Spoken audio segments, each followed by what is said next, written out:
Hi everyone, and welcome back to the London Watch Collector channel. If you've just tuned in to my channel, I'm a watch collector, a watch enthusiast. I'm basically addicted to watches. And on my channel, I'll be sharing my passion for watches using 4K content. I'll be discussing and showing you brilliant timepieces ranging from Seiko to Patek Philippe. So guys, if you enjoy my reviews, please subscribe to my channel and make sure to follow me on Instagram. This week we have another unboxing. It's the Sea-Dweller 43, or as known as the Sea-Dweller 50th anniversary. It has the reference 126600. And this is a special watch. And why am I calling it as a special watch? It's because it's the second watch I buy. If you guys remember where I did the unboxing, where I received it after the release back in 2017, but later decided to get rid of it, and I kept dwelling on it until I had to buy it back. More than a year later, I had to pull the trigger on it. I think this size is on the border. Anything larger than a 43mm on my wrist would be pushing it. That's why the Deep Sea Deep Blue didn't stay, because of the size, and I think that 43 is the maximum I can push it. So what I'm gonna do, as always, I'm gonna take you through the specs. I'm gonna start with everything that comes with the watch, so starting with the packaging. The usual booklet that says Rolex Sea-Dweller and Rolex Deep Sea. It's a common booklet for both, which includes the helium escapement valve,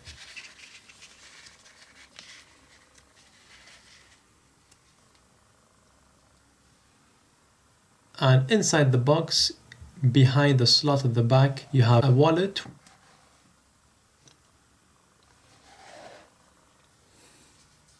which has your guarantee card, your worldwide service, and the card you'll have your reference number, you'll have your model number. So as you can see there, it's a 126600.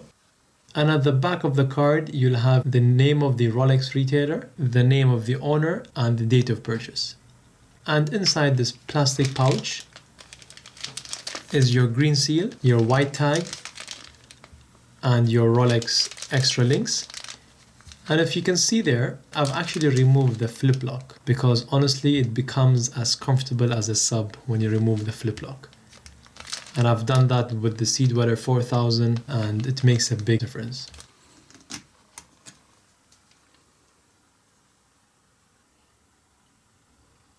So there you go guys, that's the watch up close in 4K content. So I'll be going through the specifications while this beauty is ticking away. So the Sea-Dweller 43, or the Sea-Dweller 50th anniversary, was released in 2017. It has a reference 126600. The Sea-Dweller 4000, the previous model, which was in production for around 30 months, was kind of a flop. And when I say kind of a flop, it was because it was always found on shelves, on displays. I remember seeing it in Oxford Street, in the Watches of Switzerland, on display. And back in the day, it used to go for around £7,600 or £7,800, I believe. And I kept telling myself, who would buy this watch? It's exactly like a sub. The only difference with it is it doesn't have a cyclops and it has the helium escapement valve. But then what happened the moment the Sea-Dweller 43 came out? Everyone wanted the 4000 because of the hype, becoming a collector's piece due to the very limited supply and very limited release. And I was one of those people, and I still have the Sea-Dweller 4000. But will I be keeping it? Probably not. Of course, I'll be doing a full review, and I'm going to discuss with you why I'm deciding to get rid of it. So I'm not going to bore you in this review, but make sure to stay tuned. Probably in a week or two, I'll release the video. I'll make a full unboxing as well and tell you everything you need to know. So back to the 126600. So the model case, it's an Oyster 43mm and it's made of oyster steel. What Rolex means by that is a 904L. A 904L is a special grade of stainless steel that only Rolex uses. In my field of work, I work with 316L stainless steel, and it is known as cryogenic steel. Cryogenic meaning it can withstand very, very low temperatures. And I'm talking about minus 160 to minus 190 degrees Celsius. So you can imagine 904L steel, what it's actually capable of. So the architecture is a monoblock middle case. It has a screw down case and a winding crown as well. The diameter is 43. The bezel is a unidirectional rotatable 60-minute graduated scratch resistant Cerachrome insert in ceramic. The numerals and graduations are coated in platinum using a process called PVD. The winding crown, it's a screw-down trip-lock waterproof system.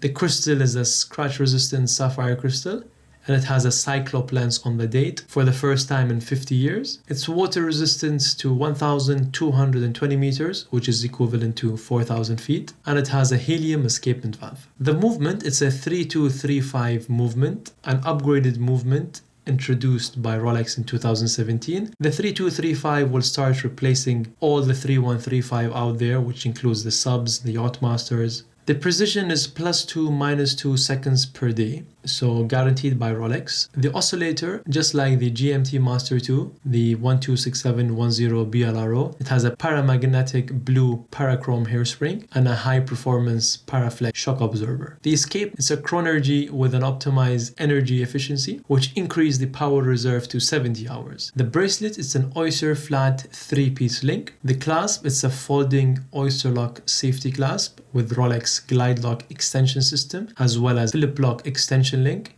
which I've removed because it becomes a more comfortable watch. The dial is a black dial, and all the hour markers have a highly legible chromolite with long-lasting blue luminescence. And finally, the certification, it's a superlative chronometer approved by COSC as well as Rolex certification.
So specification given, stickers removed. Let's have a closer look on the watch, because to me, I only enjoy the watch after removing the full stickers. You can just enjoy the way it shines, and I've postponed wearing this watch for like 2-3 weeks.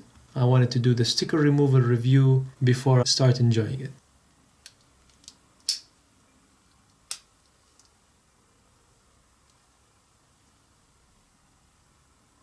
I think that this was such a nice touch by Rolex to introduce the red line on the Sea-Dweller, because it changes the look of the watch. If you've checked out my Instagram pages, I was able to get a couple of nice shots where the contrast of the black and red just pops. It's fascinating, to be honest. You can see the helium escapement valve.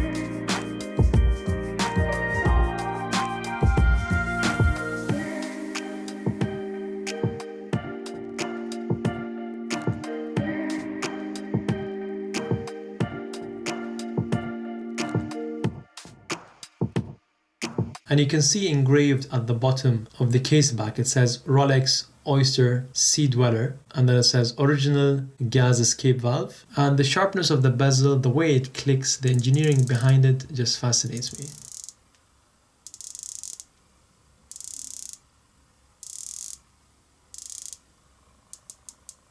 So guys, no review is complete without a wrist shot, of course.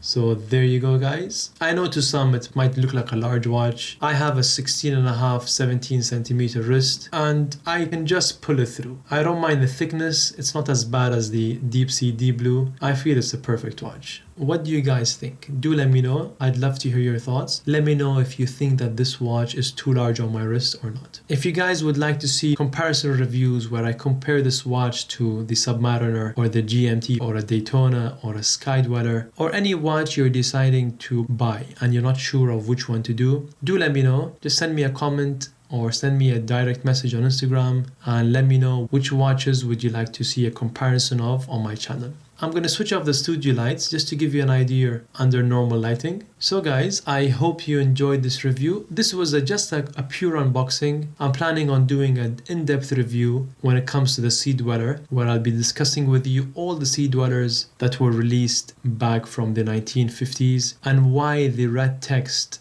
is so important. So stay tuned and I'll see you next week. That's all for this week. Thank you for watching.